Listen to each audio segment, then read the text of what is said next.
Hello, so today I will be explaining keyframing and how to use it.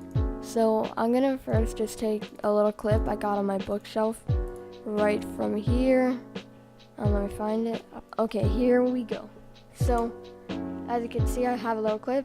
Let's just say I want to keyframe it to stay right here in the middle. So now I'm gonna just split it.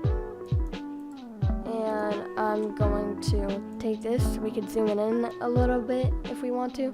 I'd recommend you to do that because if it's like normal size, then you're gonna start to see black bars like this, and that's just not good looking. So next, go over here. You're gonna click the arrow key on your keyboard.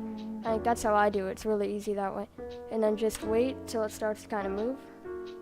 I use this white dot to center it, and just continue to do that until you're finished. You could also use the arrow keys to move on the window here. So that makes it easier if you have like little movements you have to do like right here. So I will be right back with you guys whenever I'm done with this.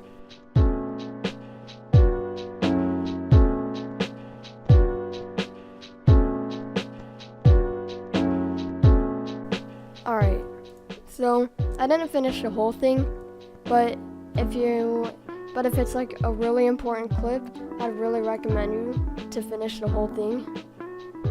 So now let's watch this.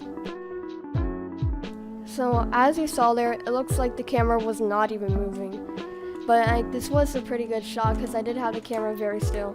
We could just do like a little comparison to the normal clip. You can tell that the camera's kind of moving. But anyways, hopefully this helped you. Make sure to subscribe and like this video if this did help you. And yeah, bye guys.